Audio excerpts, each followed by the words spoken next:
So I'm still back on the topic of the tangling. So this is my middle one, Ellie's hair.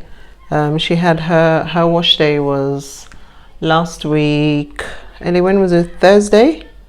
Yeah. It was about last week, Wednesday, Thursday. I mean, her hair still feels quite nice, but I know if we leave it another day, the dryness will really start to set in. So I know her moisture cycle is around 4 to 5 days, but it's just been quite a busy week, so we've stretched it a bit. But her hair still feels good because we use, you know, very good quality products, and as you can see, I'm still able to run my hands through, and I haven't even applied any of the, you know, remoisturizing products into her hair yet. Her hair is, I'd say, about medium density. She has very fine strands, and probably if you want to go with the curl typing thing, probably a type 4A, but I'm not really a huge fan of that whole typing whatever. So I think hers and my hair are similar in texture and in terms of what they need, whilst my oldest, Anaya, and my youngest, Anora, their hair characteristics are similar. So I'm going to start with the light mist from a current mist that I really like, one of my many favorite mists. This one is a hair refresher spray from Devinerootz. It's an Ayurvedic based one, but it's really moisturizing. It's non-sticky or tacky. So this is how I usually go in to remoisturize our hair. So as you can see, a light mist. The hair does not need to be soaking wet, because don't forget the products, your leave-in or your cream, which is water-based, again already water-based, so the hair does not really need to be soaked when you're remoisturizing. And also, believe it or not, our hair already has a small amount of water within its strands already. And yep, so I'm then going to follow up with our cream.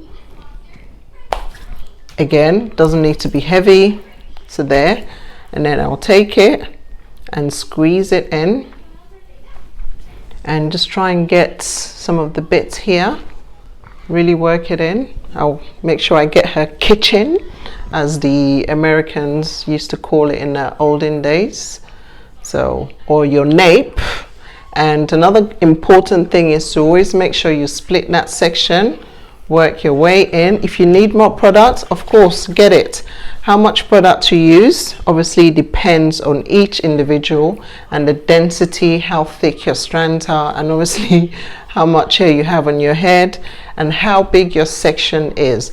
Can you see how well the cream product just literally disappears into the hair? If you see it just sitting on top of the hair, it's not really doing what it's supposed to do. It should have the ability to disappear within her hair strands without leaving any, you know, visible white layer on top. For some people's hair strands, it might just require a bit more time for the product to go in. So now I'm going in with the sealant. Today I'm using the Moisture Hold from Healthy Hair Studio. We really love this. A little really goes a long way. So again, I start at the end of her hair because that's always the oldest, and this is the amount of shed she's got from that section so far. Now everyone's shedding is very different, but this is normal for her and for that section. Now another thing about moisture cycle is it's different for everyone. Some people, their hair might need to be remoisturized every 3 days, every 2 days, or just once a week. But I think it's really important to make sure you understand how often your hair needs this, and also making sure you remoisturize your hair when it needs also keeps tangles at bay. Can you imagine, like, you know, they say we lose about 150 to 100 strands or 150 strands a day. So imagine not doing your remoisturizing and leaving it till every time you have your wash day to top up your moisture or to deal with your moisture. You notice a lot more shed hair, even breakage at times. So I'd say another good way to keep tangles at bay is to make sure you're staying on top of your remoisturizing and you know exactly what your moisture cycle is. Now, how do you work out what your moisture cycle is? On wash day, as we know, the real moisture, intense moisture infusion for your strands starts on wash day. But to work out what your own individual cycle is, from wash day, then check your hair each day after wash day. Not unravel it, just feel what it feels like. And on the day when it feels dry, for example, if it feels dry on day 3, you know it's advisable to go in on day 2 to remoisture. So you catch the dryness before it sets in. Hopefully that makes sense. I always use the analogy of, we don't wait to be thirsty to drink. They encourage us to constantly sip. That way your body doesn't get the chance to become dehydrated. So the same thing goes for our hair strands. So all I'm going to do with this is just simple braid it up. Ellie, bend your head a bit. Simply just braid this section. And I will install braids all throughout the other sections as well. And I do try to recycle their parts as well, but obviously keeping an eye on it so that there's no unnecessary breakage and there's no tension at all. Ellie, does it hurt? No. Okay, so then always make sure there's no tension, because when there's tension, when there's pain, this is your hair follicle signaling, red flags. Loosen it. And if you continue to ignore those red flags, over time, eventually your hair follicles will die and there will be no more hair growing from that particular section. So bear that in mind. If you guys are enjoying our content, don't forget to subscribe, like, share.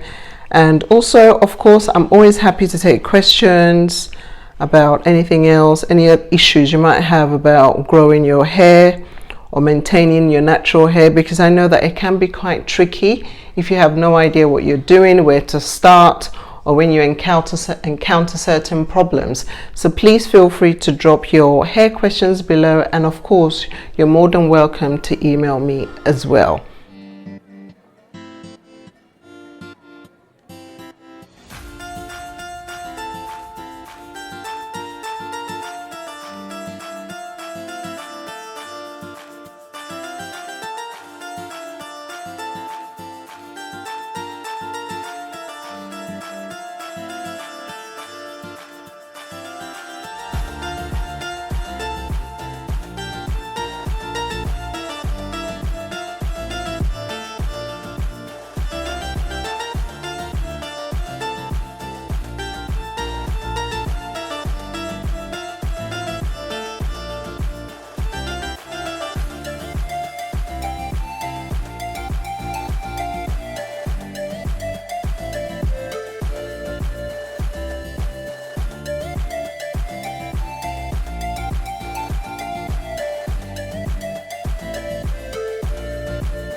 So I think the big takeaway from this is, why do we need to remoisturize our natural hair? Well, to stay on top of hydration and moisture.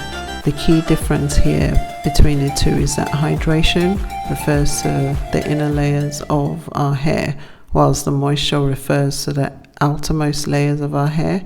So a great analogy I love using for hydration and moisture is, think of it as drinking a cup of water versus taking a shower. So yep, you do need both. You need hydration and moisture. So you need to do both in order to keep your strands from drying out. So hydration comes first, which is then followed by the moisture. After all, you can't exactly seal in something that isn't there already. Hopefully that makes sense. So the key to this ideally starts from wash day, so that effective, consistent routine, okay? And then remembering to top that up in between wash days. Thanks for watching, guys. Don't forget to subscribe and share. And I'm always open to hear your thoughts on my videos. Are they helpful? What are the main things you're able to take away from the videos? Please comment below, that way I know if I'm being helpful or not. Thanks for watching.